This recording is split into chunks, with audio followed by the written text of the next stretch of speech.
The Assault AirBike is a full-body machine. It's an air brake ergometer that promotes a contralateral movement pattern.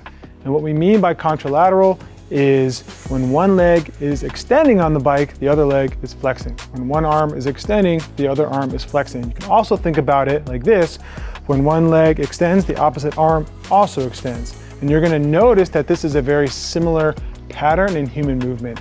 If you think about walking or running or swimming, that same contralateral movement pattern takes place. Because of this, we're basically saying that any given movement, the legs are either pushing and pulling or the arms are either pushing and pulling. And this potentially takes away any resting phase in the assault bike.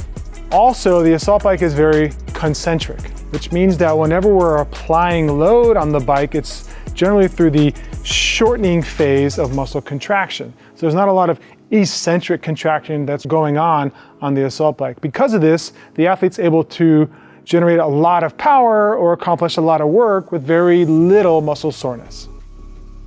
There are no gears on the assault bike, so resistance is based off air. It's based off atmospheric drag, which is basically the resistance or friction of air against a moving object, and in this sense, we're talking about the fan blades. It also determines power output, and on the bike, power output is shown through wattage on the console. So essentially, the faster you can get a full rotation of the fan blade, and the more times you can do that within a minute, which is essentially rotations per minute or RPMs, the more power you're going to produce. And this relationship between RPMs and power is exponential. So the faster you can go, there's a much more dramatic increase in wattage on the bike.